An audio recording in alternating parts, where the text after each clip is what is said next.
Ya baik, selamat pagi kawanku semua, salam pengadaan. Di pagi hari ini, saya ingin menyampaikan sesuatu yang penting mungkin ya, karena ini kemarin itu dipertanyakan beberapa pokja. Nah, ini berkaitan dengan negosiasi teknis dan harga, di mana bisa kemungkinan ya, peserta yang kemarinnya menawar di sama dengan 80% ke atas ya wajar ya, dan atau di bawah 80% ternyata eh, menjadi nilai nominalnya turun dari yang di awal. Nah, pertanyaannya apakah dilakukan evaluasi kunjungan harga atau tidak? Baik, ini pertanyaan bagus sekali buat saya ya. Kita harus bedah satu persatu. Kita mulai dari proses evaluasi penawaran. Nah, kalau kita bicara tentang evaluasi kewajaran harga, ya, pasti itu adanya di evaluasi harga atau tepatnya nanti pada saat evaluasi penawaran. Sehingga apabila misalkan evaluasi penawaran ini sudah dilaksanakan, maka tentu tahapan-tahapannya sudah terlaksana. Selanjutnya, Pokja Pemilihan akan membuat berita acara evaluasi penawaran dan selanjutnya mengundang pembuktian kualifikasi. Nah, contoh misalkan dalam hal ada satu peserta yang lulus pembuktian kualifikasi, ini untuk khusus konstruksi ya, maka dilakukan proses negosiasi teknis dan harga.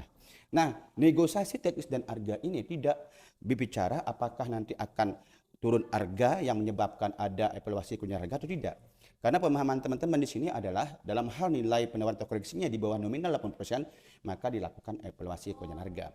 Nah, untuk menjawabnya, tadi saya sudah sampaikan, evaluasi kunjungan harga itu ada dalam evaluasi penawaran. Sehingga ada atau tidak EKH, maka setelah Pokja Pemilihan melaksanakan evaluasi penawaran yang dituangkan dalam berita acara evaluasi penawaran, maka tidak ada lagi yang namanya tahapan-tahapan evaluasi penawaran setelah pembuktian kualifikasi. Yang dilakukan adalah contoh, misalkan peserta menawar di bawah 80%, 79% misalkan. Lalu kemudian menjadi 75%. Di mana pada saat 79% dia kan sudah dilakukan EKH. Apakah dilakukan EKH lagi pada saat Pokja Pemilihan menemukan harga menjadi 75% pada saat negosiasi teknis? Tentu tidak. Yang dilakukan Pokja adalah meyakinkan apakah nilai pengurangan dari 4% tadi ya itu akan menyebabkan secara teknis pekerjaan itu dilaksanakan atau tidak. Kalau berpengaruh kepada metode pelaksanaan, artinya berpengaruh kepada lebih tidak bagus, maka tentu Pokja tidak boleh melakukan negosiasi di sini. Yakinkan bahwasanya negosiasi teknis dan harga ini tidak berpengaruh kepada teknisnya.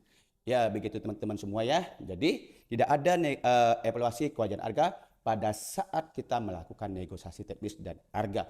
Begitu juga dengan penawaran yang misalkan 80% di awal, lalu menjadi 79%.